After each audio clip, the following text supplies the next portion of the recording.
बोलिए प्रेम से श्री सद्गुरु महाराज की जय।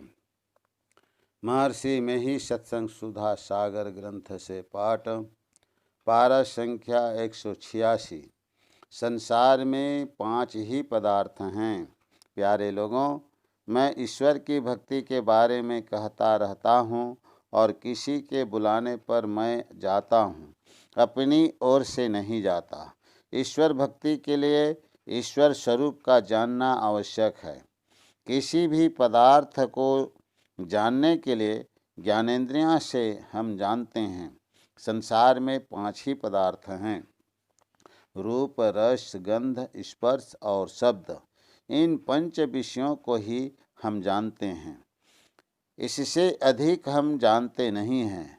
और ये सभी विषय इंद्रियगम्य है।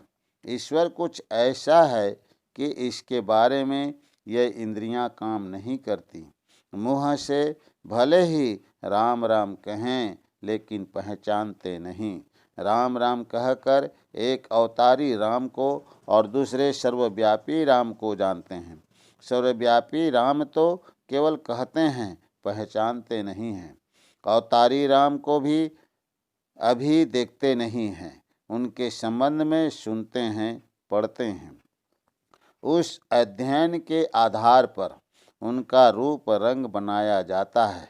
फिर भी सभी रूप एक प्रकार के नहीं। वे अवतारी राम ठीक ही हुए हैं। हम जो देखते हैं श्री राम का चित्र व प्रतिमा, उनमें सर्वव्यापी राम को नहीं पहचानते। चित्र व प्रतिमा इंद्रिय गम्य है। लक्ष्मण ने श्री राम से पूछा था कि माया क्या है।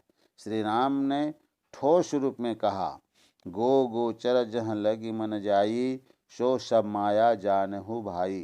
गोस्वामी तुलसीदास जी ने अवतारी राम का बहुत वर्णन किया है। साथ ही जब वे व्यापक राम के विषय में कहते हैं तो वे कहते हैं, राम स्वरूप तुम्हार, वचन अगोचर बुद्धि पर, अविगत अकथ अपार, नेति नेति नित निगम कहाँ। अर्थात उसका स्वरूप वचन से परे, इंद्रिय में आने योग्य नहीं, बुद्धि से ग्रहण होने योग्य नहीं, देखने में आने योग्य नहीं, सर्वव्यापी है और जिसका सीमा को कोई देख नहीं पाता। आप स्वरूपतः अपार हैं। जग पेखन तुम देख निहारे, विधि हरि शंभु न चाव निहारे, तेव न जान ही मरम तुम्हारा, और तुम्ही को जान निहारा, सोई जानई जई देहु जनाई, जानत तुम्ही तुमई होई जाई। अर्थात संसार दृश्य तमाशा और आप उसको देखने वाले तथा ब्रह्मा विष्णु और महादेव को नचाने वाले हैं। वे त्रिदेव भी आपके भेद को नहीं जानते हैं। फिर दूसरा कौन जानने वाला है? आपको वही जानता है जिनको आप जना देते हैं। फिर आपको जानते ही वे आपसे निर्भेद हो जाते हैं। यह ऐसा ज्ञान है कि जो मान्य है, अमान्य नहीं। अवतारी रूप, देव रूप, सगुण साकार है। इससे भक्ति का आरंभ होता है। इससे आगे भी भक्ति है। सगुण साकार की आराधना करने की युक्ति गुरु से मिलती है। इससे आगे इंद्रिय ज्ञान से परे की आराधना के लिए भी गुरु से ही भेद पाते हैं और आराधना करते हैं। सगुण और निर्गुण दोनों तरह की उपासना करनी चाहिए। सदाचार का पालन अवश्य होना चाहिए। दमशीलता चाहिए। दूसरे बहुत से कर्मों से विरत होना चाहिए, पर सज्जनों के धर्म के अनुकूल बरतना चाहिए। सदाचार का पालन करना चाहिए। छठ दम शील विरति बहुकर्मा, निरत निरंतर सज्जन धर्मा। रामचरितमानस। पुरुष लोग श्री राम की तरह एक पत्नी व्रत धारण करे और महिलाएं पाति व्रत धर्म का पालन करे। इस तरह के दोनों के मिलन से योग्य संतान होती है।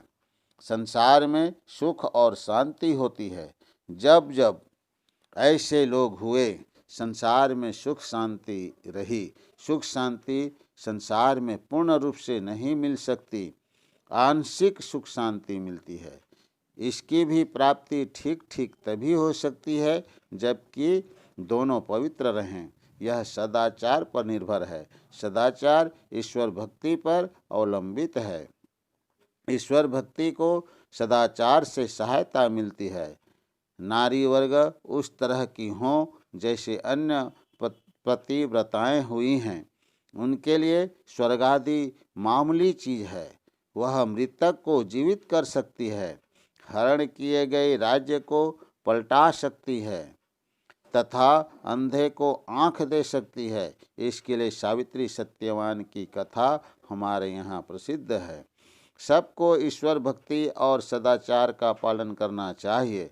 संसार से सभी चले जाएंगे, संसार की सभी चीजें छूट जाएगी, लेकिन यह यश रहेगा कि फलानी बड़ी भक्तिन थी, पवित्रता थी, शबरी बड़ी भक्तिन थी, श्री राम उनके यहाँ गए थे। और भी बड़े बड़े विद्वान पंडित लोग इस जंगल में थे, लेकिन श्री राम पहले शबरी के यहाँ ही गए और श्री राम ने स्वयं कहा, सकल प्रकार भगति दृढ़ तोरे। न तो श्री राम कुछ मांगने कहते हैं और न शबरी ही कुछ मांगती है, क्योंकि वहाँ कमी नहीं थी। और अंत में इसलिए शबरी को ऐसी गति हुई कि तजी योग पावक देह हरिपद लीन भय तह जहाँ नहीं फिरे। सभी कुशल से रहें और भक्ति से आप बढ़ें, परमात्मा से यही मेरी प्रार्थना है। यह प्रवचन उत्तर प्रदेश राज्य अंतर्गत ग्राम लुकरगंज महिला सत्संग इलाहाबाद में दिनांक 1/10/1962 ईस्वी को अपराह्नकालीन सत्संग में हुआ था। बोलिए प्रेम से श्री सद्गुरु महाराज की जय।